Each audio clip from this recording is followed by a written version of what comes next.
عبید بن ثمامہ مرادی کا بیان ہے کہ صحابی رسول عبداللہ بن حارث بن جزا رضی اللہ تعالیٰ عنہ مصر میں ہمارے پاس آئے تو میں نے ان کو مصر کی مسجد میں حدیث بیان کرتے ہوئے سنا۔ انہوں نے کہا، ایک آدمی کے گھر میں مجھ سمیت 7 یا 6 اشخاص رسول اللہ صلی اللہ علیہ وآلہ وسلم کے ہمراہ موجود تھے کہ اتنے میں بلال رضی اللہ تعالیٰ عنہ گزرے اور آپ کو نماز کے لیے آواز دی۔ ہم نکلے اور راستے میں ایک ایسے آدمی کے پاس سے گزرے جس کی ہانڈی آگ پر چڑھی ہوئی تھی، تو رسول اللہ صلی اللہ علیہ وآلہ وسلم نے اس آدمی سے پوچھا، کیا تمہاری ہانڈی پک گئی؟ اس نے جواب دیا، ہاں، میرے ماں باپ آپ پر قربان ہوں۔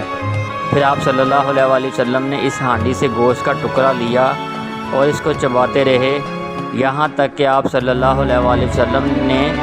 نماز کے لیے تکبیر تحریمہ کہی اور میں آپ کو دیکھ رہا تھا۔